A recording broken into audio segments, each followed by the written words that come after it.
ठीक है, विजय कौशिक जी, कांग्रेस को कितनी उम्मीद है इस मीटिंग से? देखिए, कांग्रेस पार्टी को इस मीटिंग से कोई उम्मीद नहीं है, क्योंकि इस मीटिंग में हमारे नेता सभी विपक्षी दलों को आईने दिखाने का काम करेंगे। पहला मुद्दा ये होगा कि जिन क्षेत्रीय दलों को कांग्रेस का नेतृत्व स्वीकार है, कांग्रेस केवल उन्हीं से गठबंधन के विषय में सोचेगी, पहली बात। दूसरा मुद्दा यह है कि चुनाव पूर्व हम किसी से कोई गठबंधन नहीं करने जा रहे। तीसरी बात, केजरीवाल जैसे जो दल हैं, निश्चित तौर पर जो बीजेपी की बी टीम बनकर काम कर रहे हैं, उन दलों से गठबंधन का कोई सवाल ही पैदा नहीं होता। कांग्रेस पार्टी के कार्यकर्ताओं ने पार्टी नेतृत्व को पहले भी बताया चुके हैं हम कि भाई जब जब हमने क्षेत्रीय दलों के साथ गठबंधन किया है, तब जब कांग्रेस पार्टी को बड़ा भारी नुकसान हुआ है। अब चूंकि नीतीश कुमार जी हमारे गठबंधन का बिहार में एक हिस्सा है, वो हमारे पास एक प्रस्ताव लेकर आए कि वो विपक्षी दलों को एकजुट करना चाहते हैं। तो लोकतंत्र में सभी को अपना एक अधिकार है, वो अपने उस अधिकार के चलते वो प्रयास कर रहे हैं। लेकिन कांग्रेस पार्टी की इस बारे में नीयत और नीति स्पष्ट है। जिसको कांग्रेस का नेतृत्व स्वीकार है वो हमारे पास आए, हम किसी के पास नहीं जा रहे। ठीक है, ठीक है। देखिए, सबसे पहली बात ये है कि माननीय मोदी जी या भाजपा अगर ये कहती है कि वो चेहरे पर चुनाव लड़ते हैं, तो हिमाचल में इनका चेहरा कौन था, राजस्थान में इनका चेहरा कौन है, मध्य प्रदेश में इनका चेहरा कौन है, कर्नाटक में इनका चेहरा कौन था? तो ये बड़े मतलब परस्त लोग हैं जो अपनी मर्जी से जब ये देखते हैं कि भी इनके हाथ में कुछ नहीं है, तो कोई चेहरा डिक्लेयर नहीं करते और दूसरों के ऊपर आरोप लगाते हैं कि हमें चेहरा डिक्लेयर करना चाहिए, चेहरा नहीं है। कोई भी राष्ट्रीय चुनाव मुद्दों पर लड़ा जाता है। क्या आप मुझे बता सकती हैं कि नेहरू के खिलाफ कौन चेहरा था? आप इंदिरा गांधी जी के खिलाफ कोई चेहरा बताइए। अटल बिहारी जी के खिलाफ जब हमारी कांग्रेस पार्टी ने चुनाव जीता था, तब चेहरा कौन था? चेहरे नहीं होते, चेहरे बन जाते हैं। आने वाले समय में जब राहुल गांधी जी को मौका मिलेगा और काम करके दिखाएंगे, तो वो मोदी जी से बड़ा चेहरा होंगे। क्यों? क्योंकि आज मोदी जी इस देश को जिस आर्थिक रूप से बर्बादी की तरफ ले जा रहे हैं, उससे बचाने का काम राहुल गांधी जी करेंगे, तो राहुल गांधी जी उनसे बड़ा चेहरा होंगे। मोदी जी तो केवल प्रचार के दम पर मोदी जी बने हुए हैं, वरना देखिए हिमाचल में उन्होंने एक एक प्रत्याशी से बात की जो भाजपा छोड़कर दूसरे पार्टियों से लड़ रहे थे, निर्दलीय लड़ रहे थे। उनके पास पीएम के फोन पहुंचे। ये पीएम के लेवल की बात नहीं थी, लेकिन फिर भी जनता ने उन्हें नकार दिया। यही हाल कर्नाटक में हुआ। एक तरफ मणिपुर चल रहा था, लेकिन मोदी जी कर्नाटक चुनाव जीतने के चक्कर में लगे हुए थे, जनता ने नकार दिया। तो ये मोदी जी की हार थी निश्चित तौर पर। तो इसी तरीके से इन्हें दिख चुका है, इनकी हार की शुरुआत हो चुकी है। ये लोग सपना देखते हैं कांग्रेस मुक्त भारत का, लेकिन कांग्रेस सपना देखती है देश को बचाने का, ना कि मोदी को हटाने का या भाजपा को खाड़ फेंकने का। ये काम तो जनता करेगी। हमारा फर्ज है जो सत्ता पक्ष गलत काम कर रहा है उनको जनता के बीच में रखें, और उसके लिए हमें किसी सहारे की जरूरत नहीं है, किसी क्षेत्रीय पार्टी की जरूरत नहीं है। ये क्षेत्रीय पार्टियां तो कल को हमारे लिए एक बवाल बन जाएंगी।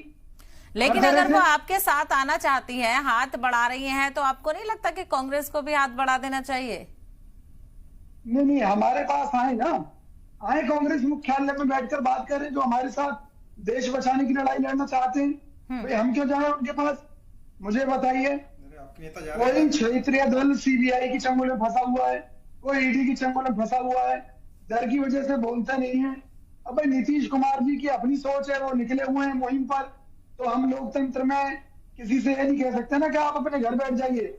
लेकिन ये काम कांग्रेस का नहीं है कि कांग्रेस किसी को कहे कि नहीं जी आप। ठीक है अनुज अग्रवाल जी, वाकई इस कोशिश का कोई एक रिजल्ट मिलेगा?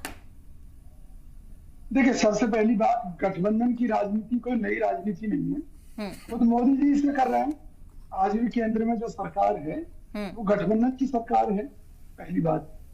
दूसरी बात, मैंने कहा कि कांग्रेस और भाजपा में एक बहुत बड़ा जमीन आसमान का फर्क है। वो फर्क ये है कि मोदी जी कांग्रेस मुक्त भारत की बात करते हैं, जबकि कांग्रेस कभी ये नहीं कहती कि भाजपा मुक्त भारत। हम देश को बचाने की लड़ाई लड़ रहे हैं, क्योंकि देश के बहुत सारे मुद्दे हैं, एक मुद्दा नहीं है। देखिए, इस देश के ऊपर 70 साल में जितना कर्जा हुआ था, मात्र 40 लाख करोड़ था, जो कि मोदी जी के मात्र कुछ सालों के शासन में ही 9 साल के शासन में ही 140 लाख करोड़ पहुंच गया। तो आप अंदाजा लगा सकते हैं कि देश को कितना कर्जदार इस मोदी सरकार ने बनाया है। आरबीआई के रिजर्व फंड से आजादी के बाद से लेकर मोदी सरकार आने तक किसी ने भी उस रिजर्व फंड से 1 रुपए नहीं लिया, लेकिन मोदी जी कई के लाख रुपए करोड़ रुपए आरबीआई के रिजर्व फंड से ले चुके हैं। देश के हालात बहुत नाजुक हैं।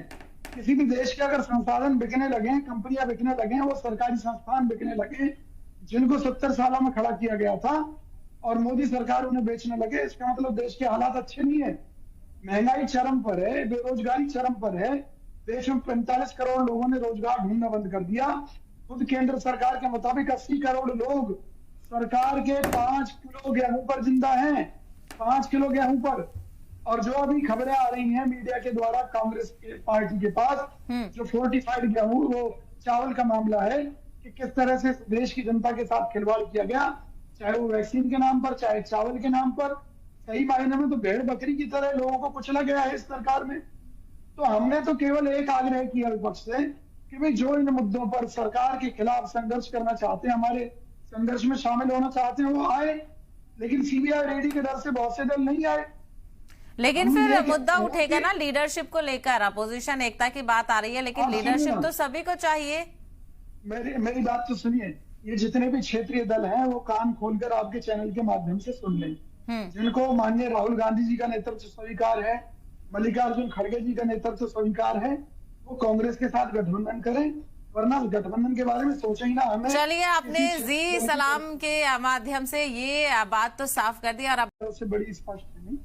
और मैं फिर उन्हें दोहराना चाहूंगा कि जिनको राहुल गांधी जी का नेतृत्व स्वीकार है, मल्लिकार्जुन खड़गे जी का नेतृत्व स्वीकार है, हम उन क्षेत्रीय दलों का स्वागत करते हैं। दूसरी बात, देश हित में कांग्रेस की लड़ाई में जो हम संघर्ष कर रहे हैं देश के लिए, उसमें जो हमारे साथ है उनका भी स्वागत है।